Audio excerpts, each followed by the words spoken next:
আমরা বিএনপি পরিবার তারেক রহমানের নেতৃত্বে আমরা তাদেরকে ভুলবো না, ভুলতে পারি না। আমরা সেই জন্যই বলছি যে আগামী দিনে এই দেশের যে নির্বাচনটা হবে, ইনশাআল্লাহ বাংলাদেশ জাতীয়তাবাদী দল এই দেশের নেতৃত্ব দিবে এবং তারেক রহমান আগামী দিন ওই সরকারের নেতৃত্ব দিবে বলেই আমরা এই আশ্বাস আপনাদের সামনে দিতে চাই। বিভিন্নভাবে ক্ষতিগ্রস্ত হয়েছেন তাদের পাশেই আমরা বিএনপি পরিবার দাঁড়িয়েছে এবং সহায়তার হাত বাড়িয়ে দিয়েছে। আজ থেকে প্রায় 1 বছরের বেশি হবে, 5 আগস্টের পর বিএনপির ভারপ্রাপ্ত চেয়ারম্যান জনাব তারেক রহমান তার চিন্তা, তার ধারণা থেকে এই সংগঠনটির আত্মপ্রকাশ করেছিলেন এবং তার নিজস্ব কিছু চিন্তা যে ছিল, আজকে অনেকগুলা ধারাবাহিক কর্মসূচি বা প্রোগ্রাম করার পর আমরা আরো বেশি বুঝতে সক্ষম হচ্ছি একটা বিশেষ পরিকল্পনা নিয়ে ভারপ্রাপ্ত চেয়ারম্যান জনাব তারেক রহমান আমরা বিএনপি পরিবার এই সংগঠনটির শুরু করার। আমরা কেউ ছাত্রদল, কেউ যুবদল, কেউ বিএনপি, অনেক অঙ্গ সংগঠনের সঙ্গেই সম্পৃক্ত আছি বা ছিলাম, বা এখনও যারা সংগঠনটা করেন তাদের নিজস্ব কিছু সাংগঠনিক তৎপরতা থাকে এবং আছে। আমরা বিএনপি পরিবার বিএনপির কোনো অঙ্গ সংগঠন বা সহযোগী সংগঠন ডিরেক্টলি বলার কোনো সুযোগ নাই। তারেক রহমান তার চিন্তা এবং ধারণা থেকেই তিনি খুব আগে ভাগেই উপলব্ধি করলেন যে এই পরিবারগুলো যেন কোনোভাবে আমাদের এই সাংগঠনিক তৎপরতার মাঝে হারিয়ে যেন না যায়, এদেরকে পাশে রাখতে হবে, এদের পাশে আমাদের থাকতে হবে। আমি ভারপ্রাপ্ত চেয়ারম্যান জনাব তারেক রহমানের এই যে দূরদর্শী চিন্তা, তার যে মেধা, তার যে যোগ্যতা,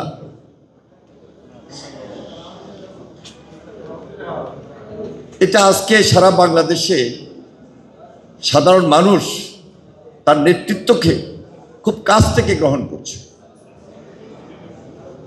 তার বক্তব্য, তার বিবৃতি, তার কথা বার্তা, বিশেষ করে বিবিসিতে আপনারা দেখবেন যে তার একটা যে ইন্টারভিউ, খুব স্বাভাবিকভাবে উত্তর দেওয়া, সাংবাদিকদের সঙ্গে কথা বলা, এঙ্গেজ হওয়া,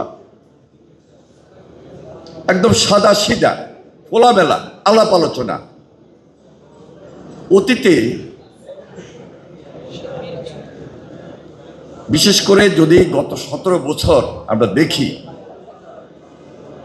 সাধারণ মানুষ এই ধরনের নেতৃত্ব তো পাই নাই, বরং এখন সাধারণ মানুষের সামনে এই যে তুলনামূলক একটা রাষ্ট্রের নেতৃত্ব কিভাবে হওয়া উচিত, কিভাবে আসা উচিত, সাধারণ মানুষের পাশে কিভাবে থাকা উচিত, এটা তারেক রহমানের ওই দূরদর্শী বা তার মেধা এবং তার যোগ্যতার মাধ্যমেই আজকে প্রমাণিত হয়েছে যে একটা দেশের রাষ্ট্রনায়ক অথবা সাধারণ মানুষের নেতা অথবা একটা দলীয় রাজনৈতিক দলের নেতা এই ধরনেরই হওয়া উচিত, যেটি শহীদ রাষ্ট্রপতি জিয়া রহমান তার জীবদ্দশায় গণমানুষের নেতা হিসাবে, সাধারণ মানুষের নেতা হিসাবে এবং বিএনপিকে গণমানুষের দল হিসাবে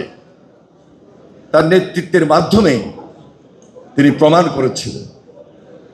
দেশনেত্রী বেগম খালেদা জিয়া, তার নেতৃত্বে আমরা দীর্ঘদিন লড়াই করেছি, সংগ্রাম করেছি। তিনি আপোষহীন ছিলেন, তিনি দেশ নিয়ে সবসময় চিন্তা করতেন এবং 17 বছর তার যে ত্যাগ, তার যে শ্রম, বৃথা তো যাবেই না। এখন পর্যন্ত তিনি আমাদের সাহস এবং মনোবলের জায়গায় আস্থার সাথে রয়েছেন। তার প্রতি যে শ্রদ্ধা এবং সম্মান, তিনি সেই শ্রদ্ধা এবং সম্মানের জায়গায় আছেন। এই যে বিএনপি পরিবার, এই যে জিয়া পরিবার, ওদের স্বপ্ন পূরণে পাশে থাকতে পেরে আমরা গর্বিত।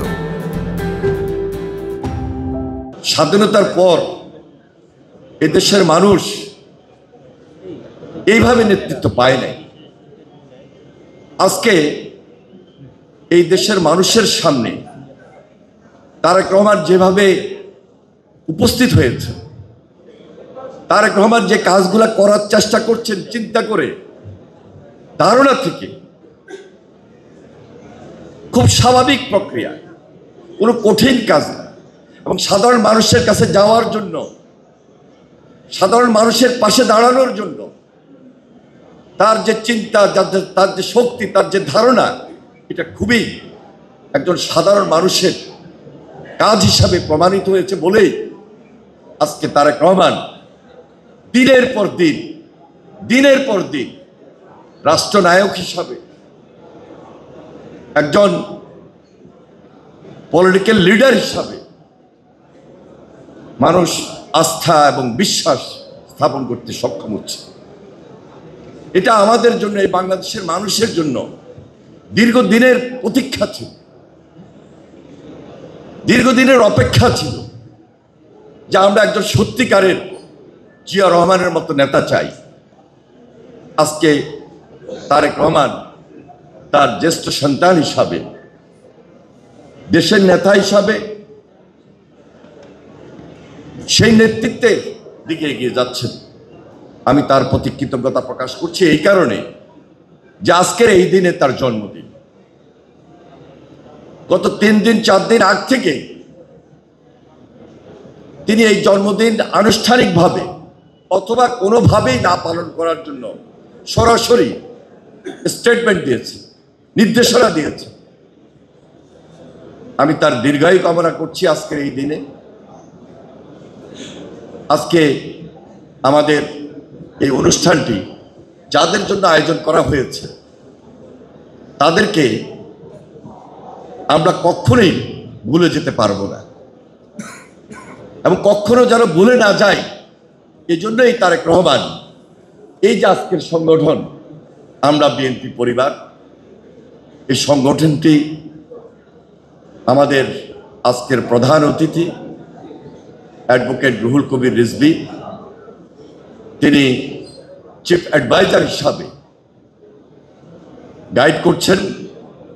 এখানে উপস্থিত রয়েছেন সাবেক এমপি রশিদুজ্জামান মিল্লাত, তিনিও এই সংগঠনটির উপদেষ্টা হিসাবে প্রথম থেকে কাজ করছেন এবং আমি নিজেও এই সংগঠনটির পাশে দাঁড়িয়েছি আমাদের ভারপ্রাপ্ত চেয়ারম্যান জনাব তারেক রহমানের নির্দেশে।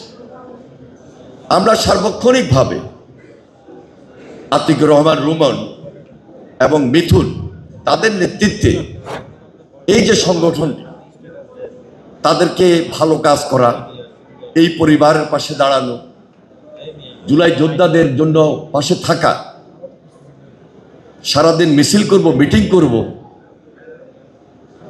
সমাবেশ করব, এর বাইরেও তো একটা রাজনৈতিক দলের কিছু কাজ আছে।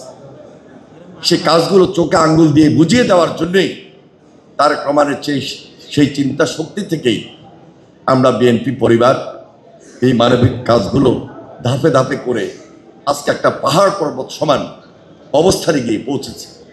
সেই জন্য আমি আন্তরিকভাবে মোবারকবাদ জানাই, ধন্যবাদ জানাই আমরা বিএনপি পরিবারকে।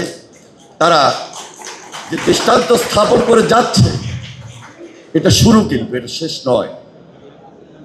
আমরা বিশ্বাস করি যে বাংলাদেশ জাতীয়তাবাদী দলের যে রাজনীতি, সাধারণ মানুষের পাশে দাঁড়ানো, আন্দোলন সংগ্রামের মধ্য দিয়ে ফ্যাসিবাদের বিরুদ্ধে লড়তে গিয়ে আমরা অনেকেই জেল খেটেছি, আমরা অনেকেই মামলা হামলার শিকার হয়েছি, আমাদের পাশ থেকে অনেক নেতা কর্মী শহীদ হয়েছেন, গুমের শিকার হয়েছেন, খুনের শিকার হয়েছেন। আমরা বিএনপি পরিবার তারেক রহমানের নেতৃত্বে আমরা তাদেরকে ভুলবো না, ভুলতে পারি না, আমরা সেই জন্যই বলছি যে আগামী দিনে এই দেশের যে নির্বাচনটা হবে, ইনশাল্লাহ বাংলাদেশ জাতীয়তাবাদী দল এই দেশের নেতৃত্ব দিবে এবং তারেক রহমান আগামী দিন ওই সরকারের নেতৃত্ব দিবে বলেই আমরা এই আশ্বাস আপনাদের সামনে দিতে চাই যে ওই পরিবারগুলোকে তারেক রহমান তার নেতৃত্ব থাকা অবস্থায় আমরা বিএনপি পরিবার সুদূর প্রসারী কাজগুলোকে অব্যাহত রাখবে এবং এই সকল পরিবারের পাশে থাকবে এই আশাবাদ আমরা ব্যক্ত করতে চাই এবং খুব বলিষ্ঠভাবে আমাদের থাকতে হবে। কোনোভাবেই আমাদের ভিড়ের মধ্যে সাংগঠনিক কাজের মধ্যে রাষ্ট্র পরিচালনা করতে গিয়ে আমাদের এই দল তারেক রহমানের চিন্তা, তারেক রহমানের নেতৃত্ব, তারেক রহমানের সংগঠন, আমরা বিএনপি পরিবার যেন তাদেরকে ভুলে না যাই। যারা বিগত আন্দোলন সংগ্রামে শহীদ হয়েছেন আমি তাদের আত্মার মাগফিরাত কামনা করছি এবং যারা এখনো পঙ্গুত্ব বরণ করে আছেন, দৃষ্টিশক্তি হারিয়েছেন, তাদের পাশে থেকে তারা কিন্তু অল্প কয়েকজন না, সারা দেশব্যাপী হাজার হাজার হাজার হাজার এখন একটি অন্তর্বর্তীকালীন সরকার রয়েছে, তারা তাদের অবস্থান থেকে পাশে দাঁড়িয়েছে। তবে ভবিষ্যতে আমরা দায়িত্ব নিয়ে এই পরিবারগুলোর পাশে দাঁড়াবো, থাকবো।